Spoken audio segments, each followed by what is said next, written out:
প্রত্যেক বছরের মতো এবছরও কিন্তু ডমরু ডান্স একাডেমির এক মহাযজ্ঞ। হ্যাঁ, পঞ্চমী থেকে দশমী আমাদের দুর্গোৎসবে আমরা যেমন অপেক্ষায় থাকি আমরা কি সাজবো, কি জামা কাপড় পরবো, কি খাবো, কোথায় ঘুরবো, কখন বেরোবো, ঠিক সেরকমই ডমরুর 26 থেকে 31 এই 6টা দিন কিন্তু আমাদের প্রত্যেকের মধ্যে একটা টান টান উত্তেজনা থাকে। যদিও এবছরের অনুষ্ঠানের মধ্যে একটা বিষাদের সুর বাজছে। আপনারা সবাই জানেন আমাদের প্রিয় কাকু সুমিত স্যারের বাবা কিছুদিন আগেই তিনি আমাদের ছেড়ে চলে গেছেন। যে মানুষটি ডমরু ডান্স একাডেমির প্রাণ পুরুষ ছিলেন, যিনি ডমরু ডান্স একাডেমিকে এগিয়ে যেতে প্রতিটা মুহূর্তে সাহায্য করতেন, যিনি বলতেন show must be go on, সেই মানুষটাই চিরতরে হারিয়ে গেল আমাদের কাছ থেকে। যদিও আমরা বিশ্বাস করি আমাদের মধ্যে, এইখানেই তিনি আছেন, আর তার সবটুকু আশীর্বাদ নিয়ে আমরা এবছর ডমরুর 20তম বার্ষিক নৃত্যানুষ্ঠানে সামিল হয়েছি।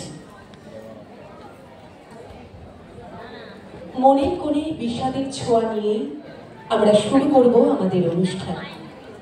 আমার মতো আপনারাও হয়তো অনেকেই ভেবেছিলেন এবছর হয়তো অ্যানুয়াল শো হবে না বা পিছিয়ে যাবে। পরিস্থিতিটা ঠিক সেরকমই ছিল, কিন্তু যখন পরিবার পাশে থাকে তখন সব কিছুই সম্ভব।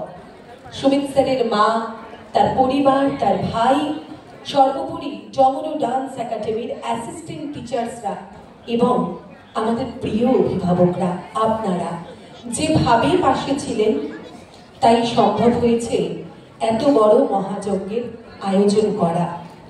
গত বুধবার সুমিত স্যার তার বাবার সবটুকু কাজ সেরে এই মঞ্চে তিনি পৌঁছে গেছেন শুধুমাত্র ডমরুকে ভালোবেসে আর কাকুর কথাকে প্রাধান্য দিতে, তার স্মৃতিকে বাঁচিয়ে রাখতে ডমরুর আয়োজন। আমরা শুরু করব আমাদের অনুষ্ঠান। হ্যাঁ, আরো একবার বলি, কাকুর আশীর্বাদ নিয়ে আমরা শুরু করব আমাদের তৃতীয় সন্ধ্যার নৃত্যানুষ্ঠান।